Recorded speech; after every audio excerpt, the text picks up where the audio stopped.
podcast where I still have no idea how to make a goddamn intro. It's all right. We'll figure it out. This is our origin story for the podcast. You know, everyone has to start somewhere. No, this is just going to be the archive of, oh god, this is how it used to be. And everyone will be all like, everyone that's listening to these is going to be like, I listened to it first, before they became all popular. Let's not kid ourselves. We are never going to be popular. Well, we can dream. All right. I'm back with the Bat Sam. I'm here with DJ Kyber. Hey, everyone.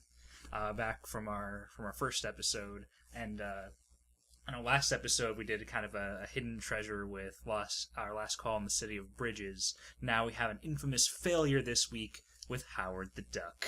Oh yeah. So I got Howard the Duck for Christmas because my dad heard, I was kind of interested in getting it because he knows I like kind of crappy stuff, and I guess it sort of re-sparked that discussion of, I want to get something crappy, why not Howard the Duck, after I saw Guardians of the Galaxy. Yeah, because I know we're trying to keep it to the more obscure stuff on here, but I guess Howard the Duck counts because even though it's infamous, I don't know anybody apart from like my handful of movie buff friends who have actually seen the thing. Yeah, it was infamous at the time, I believe, but then it just sort of faded into obscurity because neither Lucas nor Marvel... Oh, is it still recording? Alright, one of these days I'm going to learn how to record one of these things without fucking stopping. So, should we reintroduce ourselves? Well, no, we can still... It's still recorded, the first part. Oh, okay. Well, this is the second time in 2 episodes that my audio's dropped out. Weird. I think I just clicked on the wrong window or something. Anyway, Howard the Duck. Yes, so Howard the Duck, for those of you who don't know, is a Marvel character from way back in the 70s. He was a parody of the sort of funny animal cartoon comics that were around at the time. Sort of an existentialist type of character. You've actually read some of the issues. I have not. I've only read up on them. I have. I had the Marvel Now subscription for a while. It was like it's a digital thing they do, which I love. It's like a couple bucks a month and you have access to the whole back catalog. Well, most of it. There's some stuff that's not there and won't load. But I loved it. I got through a ton of stuff, and one of them was Howard the Duck, because I couldn't not read Howard the Duck with like a month free pass to the Marvel archives. I only got like 10, 12 issues in, but it was definitely a fun read. I know the first issue has Howard taken from his land of ducks. I think he's actually summoned by was basically a parody of the wizard in a Conan book, but he's a magical evil accountant who kidnaps Howard so that Howard can dress up as a barbarian and get some evil magical calculator for him so that he may rule the universe. This sounds fantastic. And then Spider-Man shows up. Ah, of course. Yeah, you can't not have Spider-Man. When did Man-Thing show up in that? Or was this before? This was after Man-Thing. This was after, because he first showed up as just a side gag in Man-Thing. And then he got his own book, and then that was where I started, was issue 1 of Howard the Duck. And then he goes on to do other things, like he takes on street violence after learning Quack Fu. He fights a guy who turns into a super-powered alien turnip when he sleeps. Okay, this sounds like the most fantastic thing Marvel's ever done. Oh, it's wonderful. And I found out today that actually the guy who wrote Howard the Duck is the guy who wrote Sensational She-Hulk. Oh, yeah. So it's Steve Gerber? Yeah, Steve Gerber. That was my Christmas gift to another friend of mine who we'll have on the show, whose radio personality is the Dapper Dyke. I know what you're talking about. You do, yes. She chose the name. It's all her. But she was looking for she's getting into Marvel, and she was looking for a hero she could kind of like latch onto. Like, mine is Spider-Man. Everyone's kind of got that one favorite who sticks out, and she didn't have one. I had heard about all the weird shit that She-Hulk did, and I thought that would work, and I got it for her, and she loved it.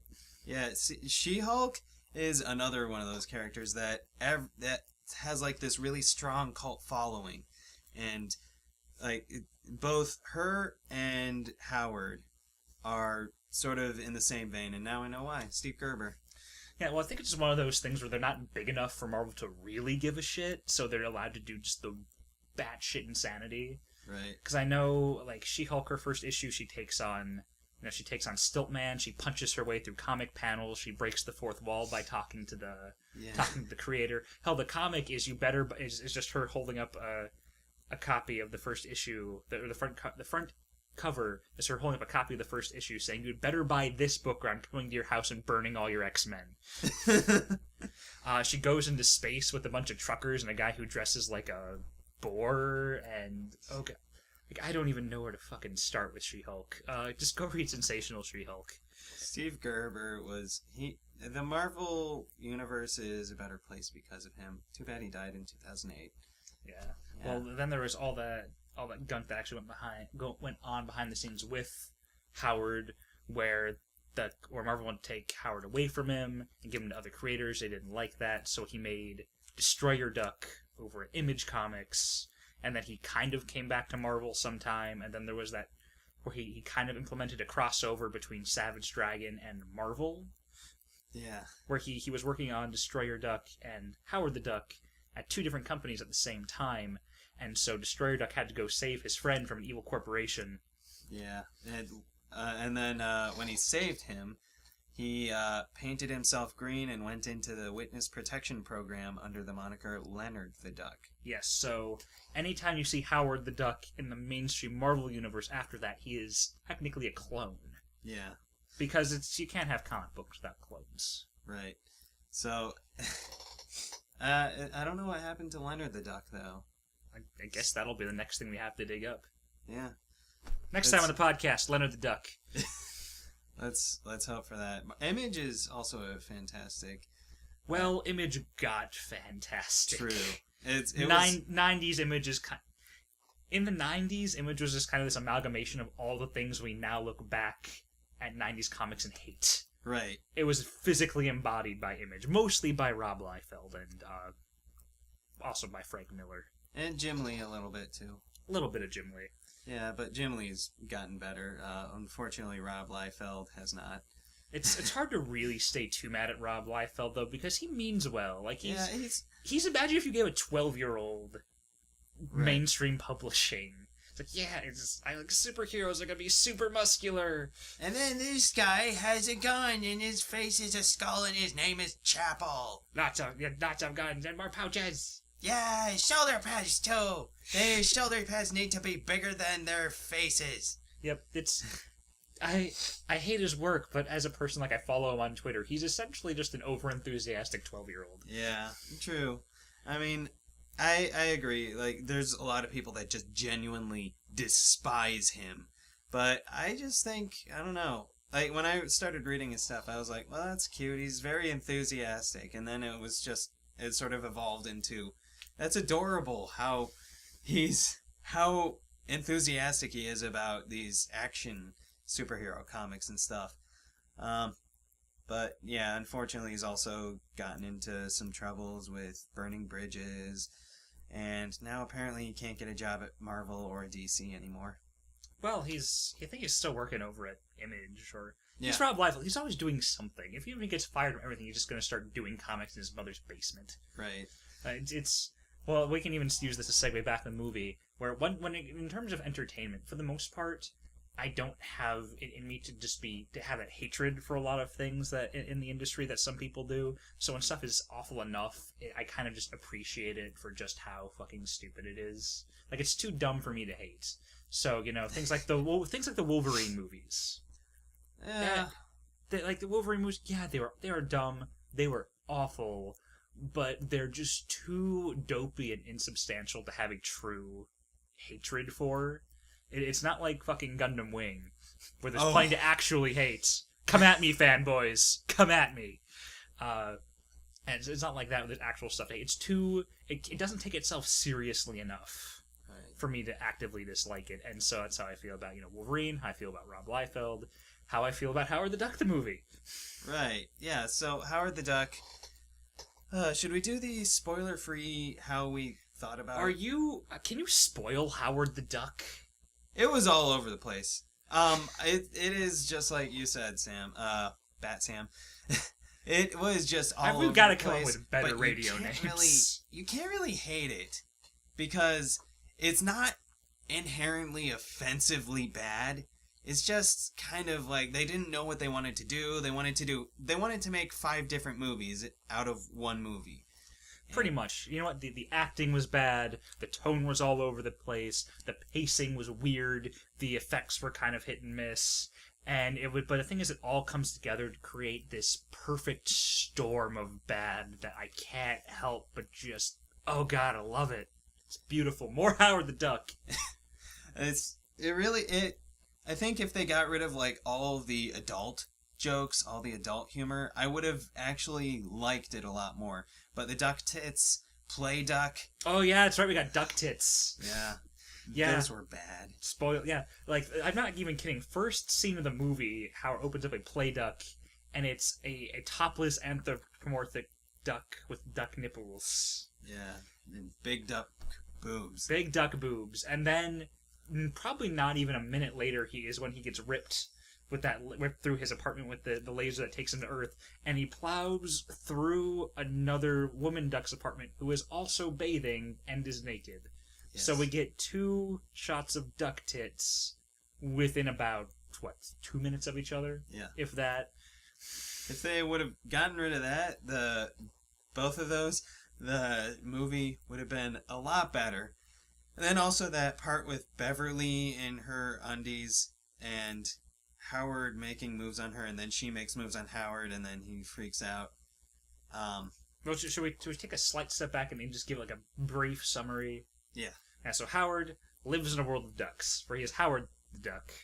He gets ripped out of his apartment by a space laser, where he crash lands in Cleveland, and then has to, of course, save a beautiful young lady in an alley from a bunch of thugs. And then the rest of the movie is just him. Or I guess most of the second act is just him, like, just working odd jobs, and it's funny because he's a duck. Right. And then the latter half of the movie, the people with the space laser also brought this evil alien called the Dark Overlord, who tries to take over the world, and Howard stops him with lasers. Yeah, so that's Howard the Duck. There you have it. Sorry, that's where the spoiler warning would have had to come in, but honestly, it is hard to spoil this sort of thing. If you watch it, you already know how it's going to. You already know how it's going to go at the beginning of each act. Like, oh, Howard's gonna have to start working odd jobs. Then we're gonna get a bunch of jokes about ducks. Oh, there's an evil space alien. Well, Howard's gonna stop him with duck lasers. Duck lasers. Yeah, or something. Quack foo. I don't know. And, oh, Howard's going to beat the crap out of their... actually, Beverly's complaining about their manager. Howard's going to find their manager, beat the crap out of him, get their money back, and then become their manager. Then compose synthesizer music for them. Because it's the 80s. Yeah. So, was that banned in the comics? Not that I know of, but like I said, I only read the start of it, so right, the Gerber stuff. Well, I didn't even reach the end of the Gerber stuff and then quit. It's not like, well, this is the real Howard. No, I stopped reading it just because I lost my subscription because it was like a promo thing. I think it's where the subscription was like $10 a month, something like that.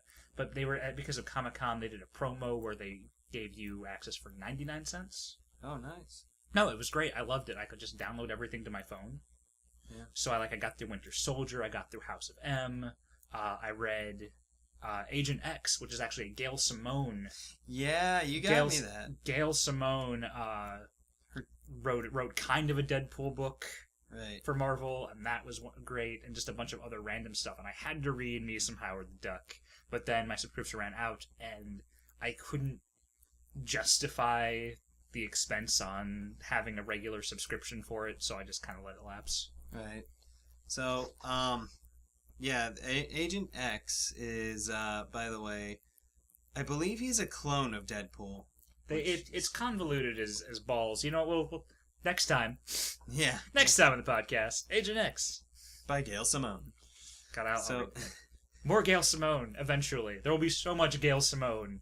yeah, was that what you talked about last time? Or No, last time we talked about, there's a book called Last Call in the City of Bridges by a writer named Salvatore Payne, which is that's a wrestler name.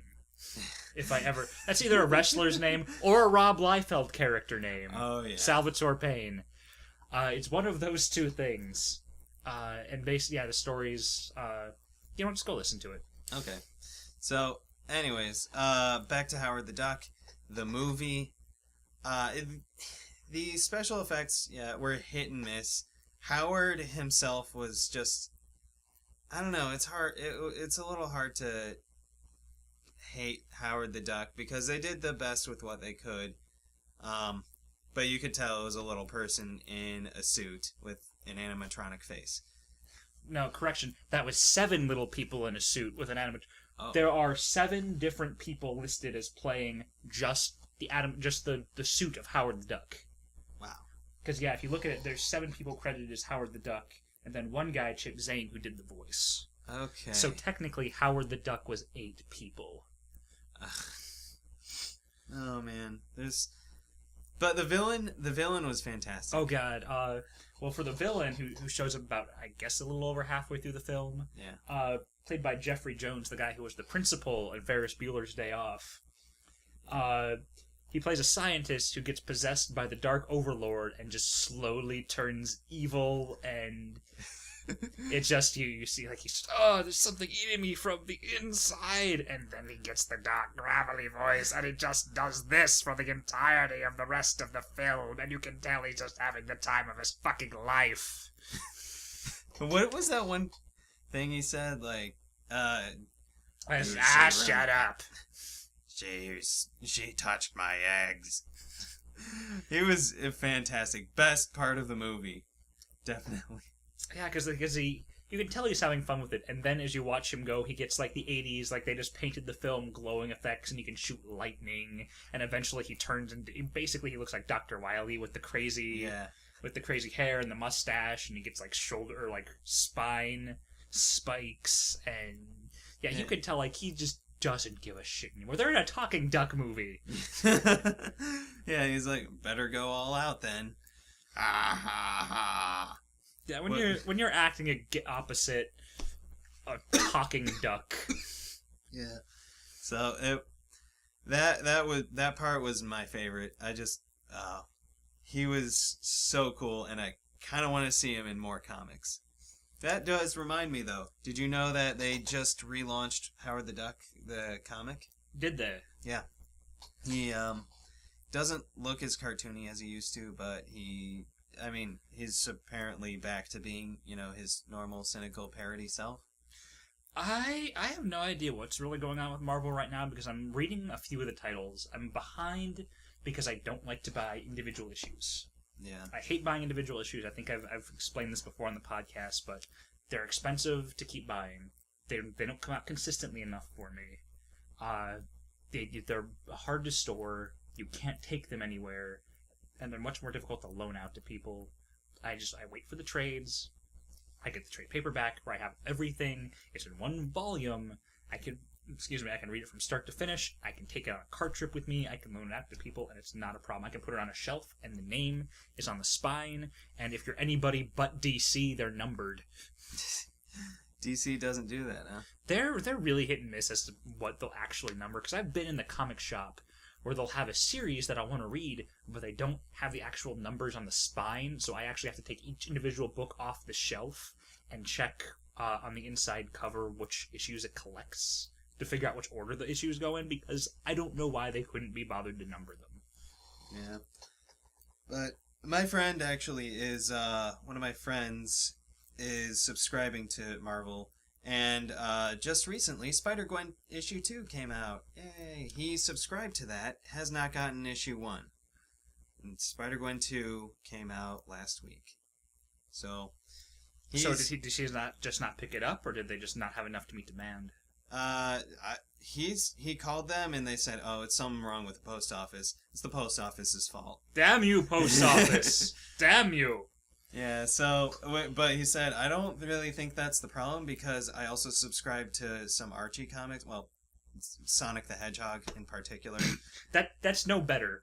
That actually is kind of good, okay? As It's far a guilty as like, pleasure. as far as as far as books we're going to judge you about, Archie and Sonic are both about. They're about even on the spectrum of shit we'll judge you for. It's so is Archie a bad comic then? Is that what are you saying? Archie's a bad comic, or is it just like a kid's comic? I'm saying I'm saying it's boring as fuck. Oh, okay, fine. I don't get Archie because I've read I have some Archie digest.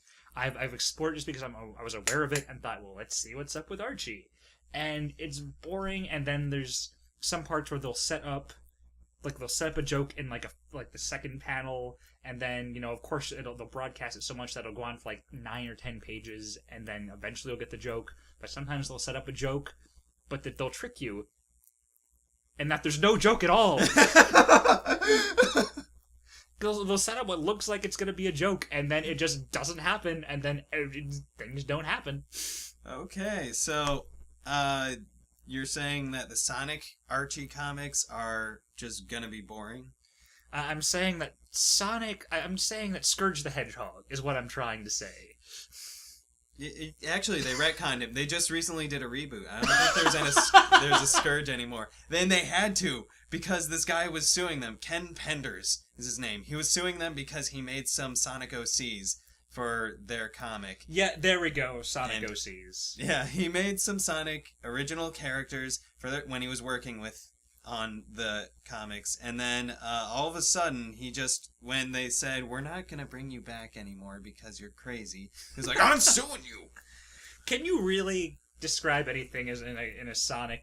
Can you really describe any Sonic character as original? Where they just recolors? It's recolors. Yeah, they recolor them and make them evil, and then fucking no. At that point, you can't even call it original. I remember seeing this. You get no credit for coming up with Green Sonic who's evil. I remember seeing this this music video for Five Nights at Freddy's online, and it featured a Sonic OC. And then, so I just made this joke that, this isn't Five Nights at Freddy's, it's Five Nights at Bleddy's. And everyone just joined in on the joke. I'm not Chica, I'm Bleeka. Yeah, pretty much. Anyway, back to Howard the Duck. Okay, right. So, going back to that, they have the new comics. Your day will come, Archie. And, right, yeah, sorry for going off on a tangent there, but I really do have faith in the Sonic comics. But going back to Marvel Comics, or Howard the Duck, for those of you who don't know, Steve Gerber, the guy who created Howard the Duck, had a falling out with Marvel, and you can actually just figure it out, learn all about it from Movie Bob on The Big Picture. Yes, big Bob Chipman fans here. Just YouTube search The Big Picture, Howard the Duck. You'll get 2 videos, watch them both. He knows way more about it than we do. Yeah, he he could explain the whole thing for you, and yeah, much better than we could. But I guess any takeaways from this? Well, one interesting thing that I found was that theoretically, without Howard the Duck, there would be no Pixar. Yes, I learned that too. Yeah, because I was checking through the trivia of this while I was watching it, because it's a duck movie. I'm not missing much if I'm scrolling through the IMDb trivia on my phone.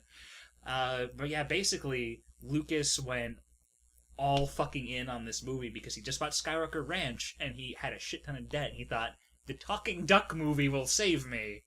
And when it bombed, Steve Jobs bought the division of Lucasfilm that was starting up in computer animation back in the late 80s, back when this was still super cutting edge and everything looked terrible.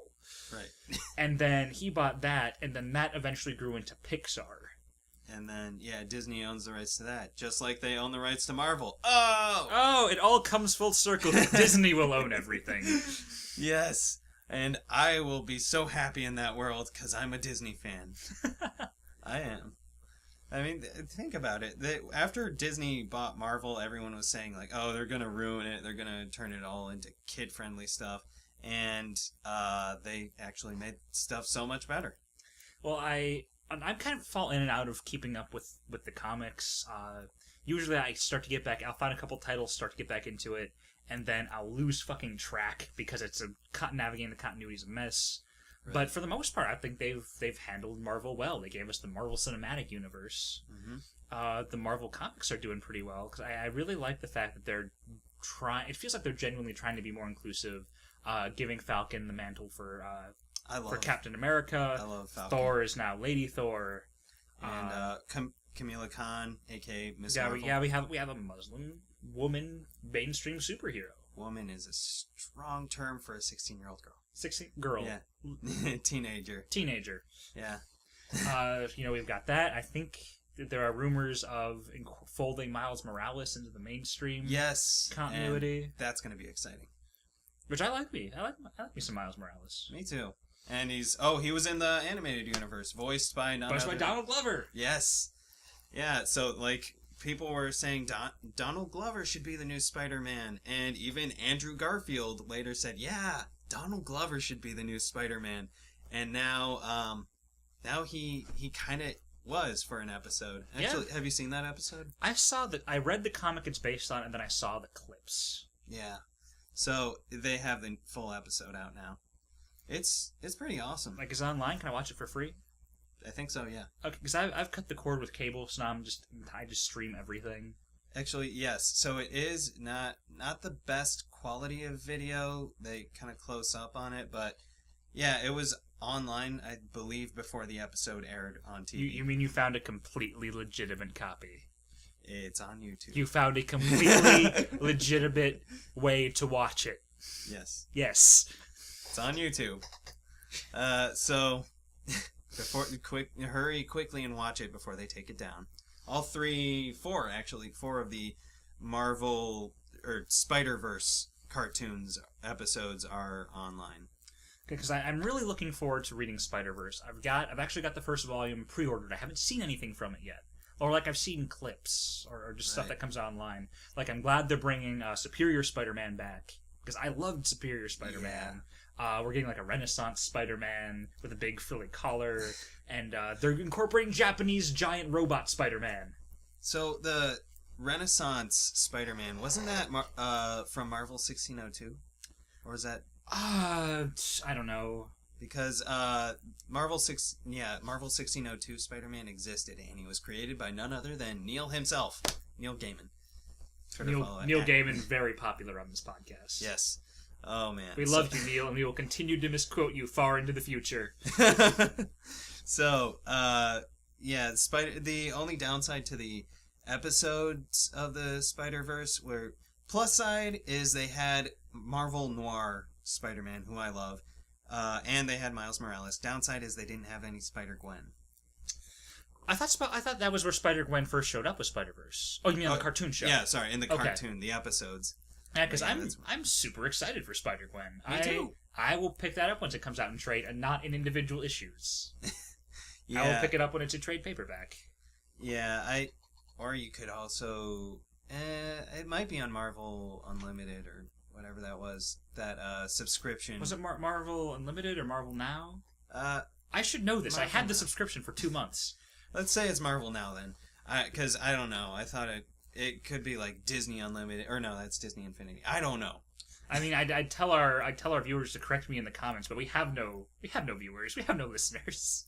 Well, if we do have any listeners, please feel free to straighten this out. Always correct me. I love it when you do that. No, it's the only way I'll learn. You correcting me is the only way I'll ever learn. So I believe that Spider-Verse is on the online Marvel subscription now. All right, so let's circle back around. We got like 10 more minutes to record. Okay. So we're at about time. Any more thoughts on Howard the Duck? It was something that probably needed to happen, although it's unfortunate it didn't take off. And I still consider it to be in the Marvel cinematic universe. This is in your head canon. Yes, somewhere down the line, years and years away, Howard ends up landing somewhere in the Collector's menagerie, and he meets... A failed attempt at getting home. Yes. Failed attempt at getting home, gets scooped up by the Collector. And then when he breaks free, he decides, oh, screw it, I'm going to stick around for martinis. Yeah. That's a very Howard... Because I know Howard differs in the film from the comic, in that Howard from the comic is much more like... He feels middle-aged and bitter. He is just... He's sick of your shit. I gotta read these. As he's very much kind of like the liberal arts education, like pacifist type of guy. But in general, like he loves his booze, he loves his cigars. But in general, he's just sick of everyone's shit. Where he just basically just walks around. Half the plots start with just him walking around grumbling and then falling ass backwards into some stuff that he just doesn't want to have to deal with. And what's that famous line from the comic? Entropy, all falls down. Or Maybe? All trickles down. Yeah, it's from his first enemies, not one of his first enemies, the Cult of Entropy. I haven't read that far yet. Okay. My dad told me about it. Okay. So it's different. Now, tell me if I'm insane for thinking this. When I watch movie Howard the Duck, I can't help but think of 80s Michael J. Fox. Is that just me? Am I just a crazy person? No, not at all, because the ending with him playing with the guitar... with the duck playing electric guitar. That was very similar to the Back to the Future near ending.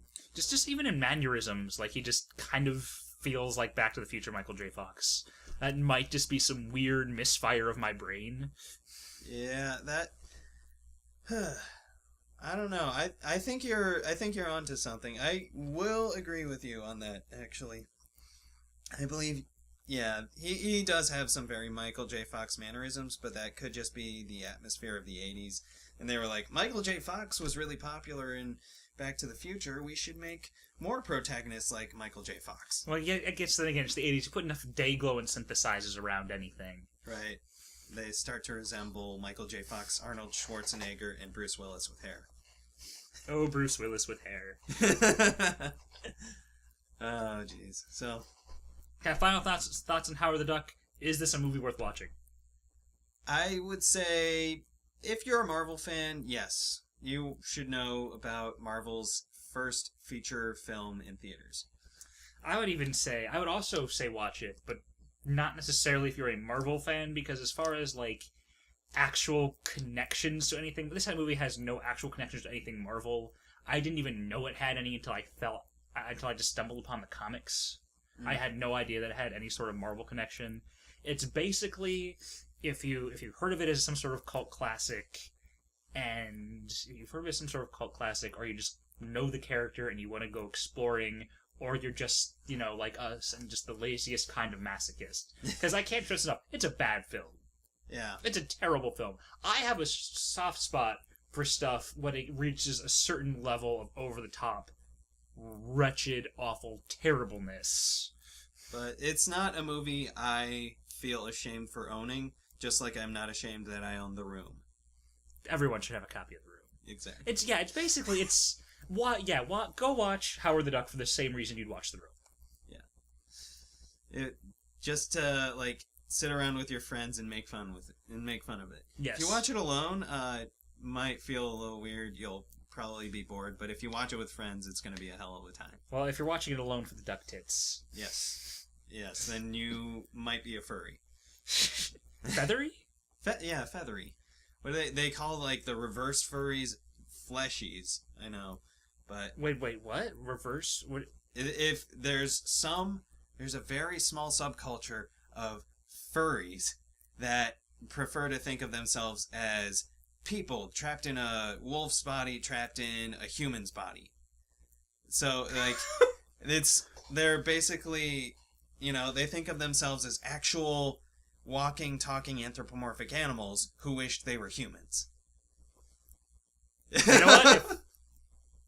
Who am I to tell you no? Yeah. How would I know? Maybe they're right and we're crazy.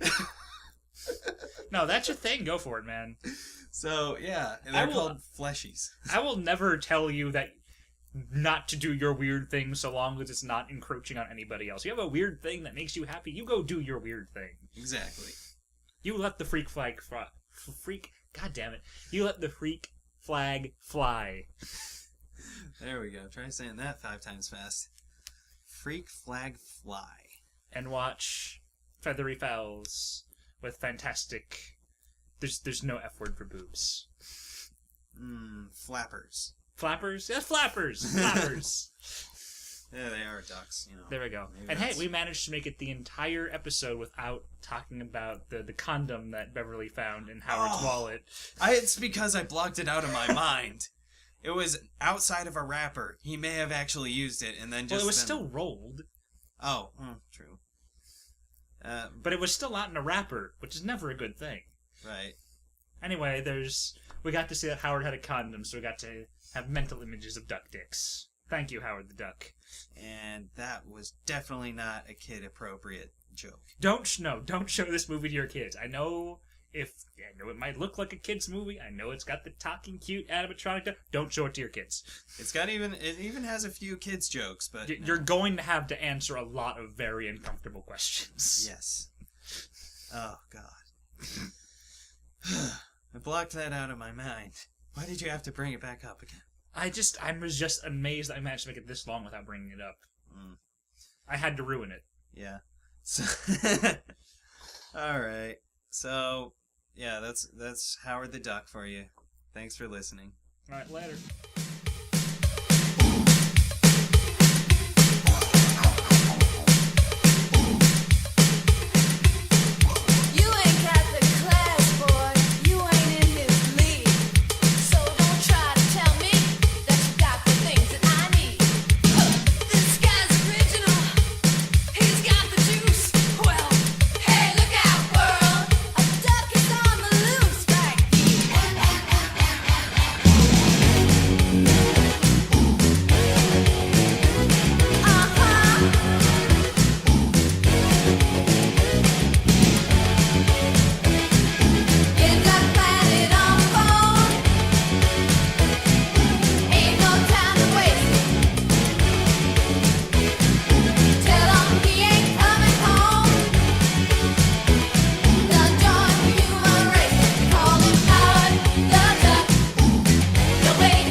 precious for parents.